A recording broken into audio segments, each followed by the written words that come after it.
کیا حال ہے آپ سب کا؟ امید ہے بہت اچھے ہوں گے۔ میں ہوں آپ سب کی ماہ نور علی، اردو رومانٹک ناول سے اظہار دل، ندا حسین، قسط number 22۔ Don't copy paste without my permission. بی بی وہ شامیر سائیں کے مہمان آئے ہیں جی، میں انہیں ڈرائنگ روم میں بٹھا دوں؟ پریشی عشاء کی نماز سے فارغ ہوتی کمرے سے باہر چہل قدمی کی غرض سے نکلی تھی کہ ملازمہ کی آواز پر اس کی اور متوجہ ہوئی۔ شاہ کے مہمان؟ ہاں تم بٹھاؤ، میں دیکھتی ہوں۔ پریشا جب سے یہاں آئی تھی اس نے شامیر کے کسی مہمان کی آمد کا نہیں سنا تھا۔ تبھی حیران ہوتی شاہ کی غیر موجودگی میں اس کے مہمان کی مہمان نوازی کرنے چل پڑی، جو اس کی ایک سنگین غلطی تھی۔ السلام علیکم، جی فرمائیے۔ ٹانگ پہ ٹانگ چڑھائے، ہاتھ میں سیگار تھامے کروفر سے سوفر پہ بیٹھے شخص کو دیکھ کرنا چاہتے ہوئے بھی پریشے کا لہجہ تھوڑا تلخ ہو گیا۔ مسٹر، پہلی دفعہ دیکھ رہے ہو کسی لڑکی کو؟ پریشے کو ایسے مرد شروع سے بہت زہر لگتے تھے۔ پہلی دفعہ تو نہیں دیکھ رہا، مگر شاہ کے گھر میں ایسی قیامت خیز چیز پہلی بار دیکھی ہے۔ آنے والے کے انداز و ملازموں کا اس کے سامنے ادب سے کھڑے ہونا پری کو سمجھنے میں لمحہ لگا کہ وہ شامیر کا قریبی دوست ہے۔ Mind your language mister. اس کی بے باک نظروں کے ساتھ ساتھ ایسی فضول گفتگو نے پری کا میٹر شارٹ کر دیا۔ اف، یہ حسن اور بے رخی! ویسے ماننا پڑے گا شاہ کی چوائس بڑی لاجواب، مگر اس بار لگتا ہے شاہ تھوڑا سا چوک گیا۔ سامنے کھڑے شخص کی نظر پری کے بےڈول سراپے میں الجھ کر رہ گئی۔ ابھی اور اسی وقت یہاں سے دفع ہو جاؤ، غلطی کی میں نے تمہیں باہر سے ہی دفان کر دینا چاہیے تھا۔ پریشی کو اپنی غلطی کا شدت سے احساس ہوا، طریقے سے اڑے ہوئے دوپٹے کو اپنے اوپر اور کستے اسے باہر کا راستہ دکھایا۔ ہاں، کیا زمانہ آ گیا تم پر جمال چودھری، تم بھی منہ بھی لگ رہے ہو تو کس کی ایک بد چٹاخ! سامنے کھڑے مرد کو اس چھوٹی سی لڑکی سے ایسے وار کی امید نہیں تھی۔ اپنے دائیں گال پر ہاتھ رکھے سات نظروں سے اسے دیکھ رہا تھا۔ اس تھپڑ نے تمہاری اور میری حیثیت واضح کر دی ہے، اور اگر نہیں کی تو سن لو، تم جس کے سامنے یہ ساری بکواس کر رہے ہو سردار شاہ میر کی بیوی ہے۔ اس سے پہلے زینت بھی اور دو ایک ملازم آگے بڑھتے، پریشے کے جملے نے انہیں حیرت سے خود کو دیکھنے پر مجبور کر دیا، جس کی زبان میں جھوٹ بولتے ہلکی سی لڑکھڑاہٹ تھی۔ دوبارہ اس گھر میں آنے کی زحمت مت کرنا، نہیں تو اپنے پاؤں پہ زندہ سلامت نہیں جا پاؤ گے۔ پری اپنی بات کو مضبوطی سے کہتے ڈرائنگ روم سے نکل آئی۔ آج پہلی بار پریشے کو لگا کہ شاہ میر کے نام کا سہارا اس کے لیے کتنا ضروری ہے۔ تمہیں میں یاد رکھوں گا اپنی یادداشت میں، اور تمہاری یادداشت سے اپنا نقش مٹنے نہیں دوں گا۔ آنے والے خاموشی سے واپس پلٹ گیا، مگر اس کا دماغ اور اس کی سرخ آنکھیں اس خاموشی کا ساتھ نہیں دے رہی تھی۔ ایان، کچھ کھا لو، صبح بھی تم نے تھوڑا سا کھایا تھا۔ عائشہ ایان کو ٹیبل سے اٹھتا دیکھ کر ایک دم سے بولی، جو مہر کے بلانے پر آ تو گیا تھا، پر اس کے کمرے میں جاتے ہی فوراً اٹھ گیا۔ کیا کروں، عادت نہیں ہے نا اس بے وفا کے بغیر کچھ بھی کھانے کی۔ نوالا حلق سے اترتا ہی نہیں۔ ایان کو اندازہ نہیں تھا کہ عائشہ سے اس طرح ٹوک دے گی۔ دوبارہ کرسی پر بیٹھتا اس سے کہنے لگا، ایک بات کہوں، تم برا تو نہیں مانو گے؟ تھوڑی دیر تو عائشہ اسے خاموشی سے دیکھتی رہی، جو اس کے کہنے پر بیٹھ تو گیا تھا پر کھانے کی طرف ہاتھ نہیں بڑھایا تھا۔ نہیں بولو، تم سب بھائی جتنی امان سے محبت کرتے وہ اتنی امان نہیں کرتا۔ اگر اس سے تم سب کی ذرا سی فکر ہوتی تو وہ تم سب کو اتنا خوار نہ کروا رہا ہوتا، ایٹ لیسٹ کسی کو تو فون کر کے اپنی خیریت کا بتاتا۔ عائشہ نے خود کو کھانے میں مصروف کرتے بغیر دیکھے اپنا لہجے کو سرسری سا رکھا۔ میرے خیال میں اس کی محبت زینیہ سے شروع ہو کر اسی پر ختم ہو جاتی ہے۔ عائشہ کو امان سے کوئی خاص پرخاش نہیں تھا، بس وہ اس کی حرکتوں سے اریٹیٹ ہوتی تھی، جیسے اب گھر سے بھاگ جانے والی حرکت۔ بھلا ایسے بھی کیا آخری آئی ہوئی تھی اسے جو یہ قدم اٹھا بیٹھا؟ نکاح مین چیز ہوتی ہے تو وہ ہو ہی چکا تھا، پھر ضرورت کیا تھی خود باپ بن کر خود ہی رخصتی کروا کر بیٹھا، چھچورا کہیں کا۔ یہ عائشہ کی ذاتی رائے تھی ارمان کے لیے۔ بالکل صحیح کہا تم نے، اس کی محبت بس زینیہ سے شروع ہو کر اس پہ ختم ہو جاتی ہے۔ جانتی ہو کیوں؟ ایان کو عائشہ کی بات ناگوار تو گزری پر تحمل کا مظاہرہ کرتا اس سے وجہ بتانے لگا۔ کیونکہ اس نے کبھی زینیا کے آگے سوچا ہی نہیں، یا پھر یہ کہوں کہ اس سے آگے سوچنے ہی نہیں دیا گیا۔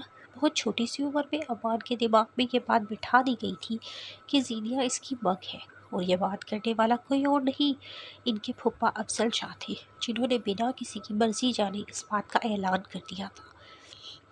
مگر شاہمیر نے یہ کہہ کر ان کی اس بات کو رد کر دیا کہ ایمان ابھی بچہ ہے، جب بڑا ہوگا تو اسے اپنی لائف پارٹنر کے لیے اسی طرح سے آزادی دی جائے گی جیسے ایان اور دانیال کو حاصل ہو گئی۔ وہ اس بچپن کی مگ میں باندھ کر نہیں رکھنا چاہتا۔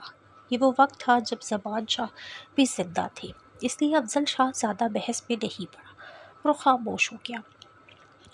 مگر شاہمیر کے ابراڈ جانے کے بعد افضل شاہ امان اور ایان کا سایہ بن گئے، تاکہ جب چاہے ان کو اپنی مرضی کے مطابق موڑ سکے۔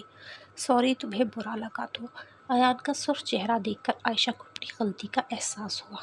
نہیں عائشہ، مجھے تمہاری بات بری نہیں لگی، کیونکہ تم امان کو جانتی ہی نہیں، اگر جانتی تو یہ بات نہ کرتی۔ ایان نے عائشہ کو شرمندگی سے نکالنا چاہا، آخر وہ اس سے کہتا بھی تو کیا؟ ایان کو تو خود ابھی افضل شاہ کی کچھ باتیں سمجھ نہیں آئی تھی، اور کچھ میں وہ کشمکش کا شکار تھا۔ اگر واقعی پھوپھا جان امان کو ذریعہ بنا کر شاہمیر بھائی سے سرداری چاہتے تھے تو پھر امان کو سب کے سامنے گندا کرنے پر کیوں تلے ہوئے تھے؟ یہ سب کر کے تو ان کے ہاتھ خالی رہ جاتے۔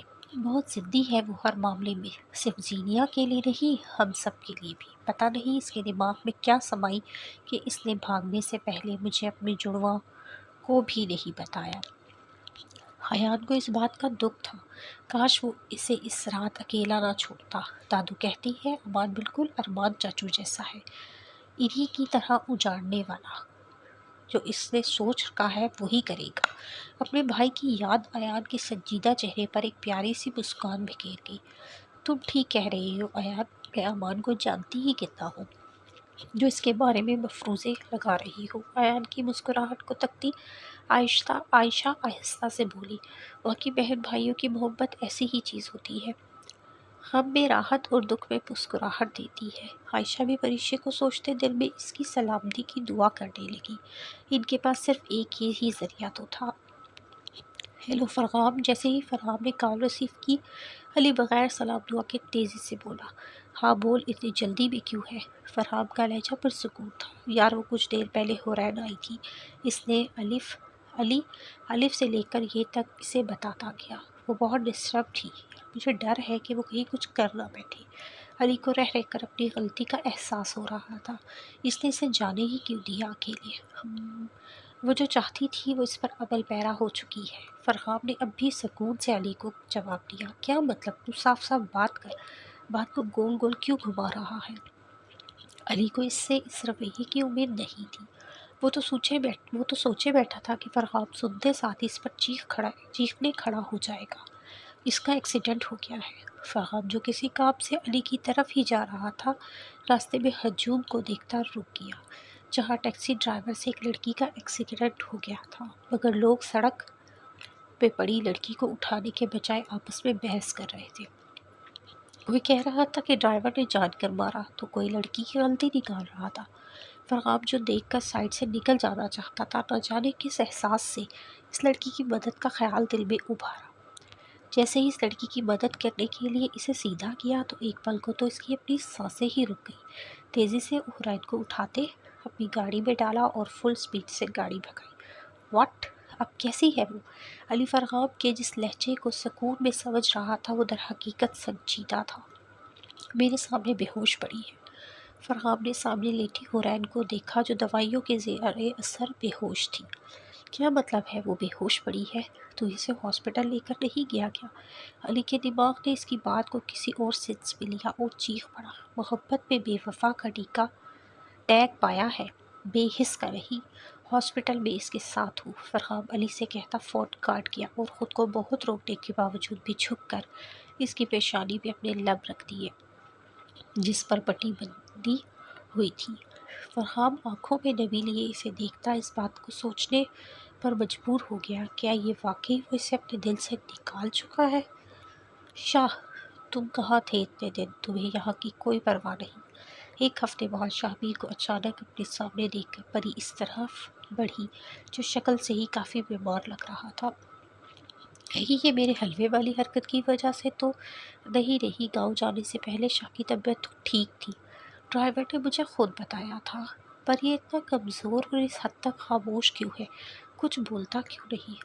پریشے شاہ میر کو لب سیے اپنے اور دیکھتی سوچ میں پڑ گئی۔ ڈر بھی تو تھا کہیں وہ اس سے ایسے بھونڈے مذاق کی وضاحت ہی نہ مانگ لے۔ پری پلیز میرے لیے دعا کرو، ٹوٹ رہا ہوں میں۔ پریشے کو خود میں بھیجے شاہ کی آواز میں آنسو کی نمی تھی۔ کیا ہوا ہے شاہ، تم ایسے کیوں بول رہے ہو؟ جس انسان کو تکلیف میں دیکھنے کی پری کو آرزو تھی، آج اسے بکھرا دیکھ کر نہ جانے کیوں اسے دکھ ہو رہا تھا۔ تو مجھے تکلیف میں دیکھنا چاہتی تھی نا، تو دیکھو۔ شاہمیر پری کو خود سے الگ کرتا اسے دیکھ کر بولا، جس کی اپنی آنکھیں گیلی ہو رہی تھی۔ آج میں بہت درد میں ہوں، میں اپنی ماں کا غم جھیل گیا، پر امان کو کچھ ہوا تو مر جاؤں گا، پلیز اس کے لیے دعا کرو، وہ جہاں بھی ہو ٹھیک ہو۔ شاہمیر پاگلوں کی طرح ایک ہفتے سے اس کی تلاش میں خوار ہو رہا تھا، پھر اس کا نام و نشان مل کے نہیں دے رہا تھا، جس نے شاہمیر کے دماغ کو مفلوج کر کے رکھ دیا تھا۔ جبھی وہ ملازموں کی پرواہ کیے بغیر پریشے کے سامنے دعا کے لیے گڑ گڑانے لگ گیا۔ میری دعا میں اگر اتنا اثر ہوتا تو میں اب تک اس حال میں نہ ہوتی۔ پریشے شاہمیر سے اپنا ہاتھ چھڑواتی اس سے فاصلے پر ہوئی، جبکہ ملازمے اپنے سردار کا یہ روپ دیکھ کر حیرت زدہ تھے۔ مظلوم کی فریاد عرش تک پہنچتی ہے، اور میں نے اس دنیا میں اگر کسی پہ سب سے زیادہ ظلم کیے ہیں تو وہ تم ہو۔ شاہمیر کے لفظ پریشے کی سانس روکنے کے لیے کافی تھے۔ شاہمیر کا اپنی غلطی تسلیم کرنا، اس میں پشیماں ہونا اور معافی کے بعد اب اس کو مظلوم ماننا، یہ سب باتیں رب کے حضور اس کے گناہ کو دھو ڈالتی، جبکہ پریشے کو تو اس کے لیے صرف سزا چاہیے تھی اپنے رب سے۔ میں کروں گی امان کے لیے دعا، پر ایک شرط پر۔ شاہمیر کے لیے جو اس کے دل میں نفرت تھی وہ ختم تو نہیں ہو سکتی تھی، لیکن کسی دوسرے کی زندگی اجیرن ہونے سے بچ جاتی تو اس میں کیا برائی تھی؟ نہیں تو مجھ سے اور اس زندان سے آزادی چاہیے نا، تمہیں مجھ سے اور اس زندان سے آزادی چاہیے نا۔ شاہ جانتا تھا پری اس سے پیچھا چھڑوانے کا یہ موقع ہاتھ سے جانے نہیں دے گی، اس لیے اس کے بولنے سے پہلے خود بولتا اس پر سے نظریں ہٹا گیا، جو اسے اپنی جان سے بھی زیادہ عزیز ہو گئی تھی۔ نہیں، مجھے اب آزادی نہیں چاہیے، جانتی ہوں میں خود چاہ کر بھی اب آزاد نہیں ہو سکتی۔ پریشے خود ہی اپنی حالت پہ ترس کھاتی تنزیہ مسکرائی۔ تو پھر شاہمیر کی اپنی حالت کشمکش کا شکار تھی کہ آخر پری کو اس سے کیا چاہیے۔ میں نے سنا ہے تمہاری حویلی میں بیٹیوں کا کیا بیٹیاں میں نے سنا ہے تمہاری حویلی میں بیٹوں کا کیا بیٹیاں بھگتتی ہیں۔ شاہمیر کو سیکنڈ لگا پری کی بات سمجھنے میں، دل تو کیا کہ اس وقت پری کی نظروں سے اوجھل ہو جائے، وہ اسے بڑی تحقیر سے دیکھ رہی تھی۔ ایسا تو کچھ امان کے ساتھ زینیا بھی تو ہے، تم نے ایک بار بھی اس کے لیے فکر نہیں دکھائی۔ زینیا سے چاہے اس کا کوئی رشتہ نہیں تھا، مگر ایک احساس تھا جو اس بن دیکھے لڑکی کے لیے پری کے دل میں ابھرا تھا، جس کی ذات کی کسی کو پرواہ ہی نہیں تھی، پرواہ تھی تو صرف حویلی کے بیٹے کی۔ انسان کی سوچ کا تعلق پڑھائی سے نہیں ہوتا، جتنا مرضی پڑھ لے اس کی سوچ وہی رہتی ہے جہاں اس نے پرورش پائی ہو۔ شاہمیر کی سوچ، اس کی ترجیحات بھی وہی تھی جو ایک گاؤں کے سردار کی ہوتی ہے، بیٹی اور بیٹے میں سے بیٹے کو بچا کر بیٹی کو سولی پر چڑھانے والی۔ جو کچھ امان نے کیا تم اس کی سزا زینیا کو نہیں دو گے، وعدہ؟ شاہمیر اپنے سامنے پھیلی پریشے کی ہتھیلی کو دیکھتا بجتے ہوئے فون کو کان سے لگائے بنا کچھ کہے باہر نکل گیا۔ جاری ہے اس کے ساتھ ہی اجازت چاہوں، دعاؤں میں یاد رکھیے گا۔ مہنور علی کو اللہ حافظ۔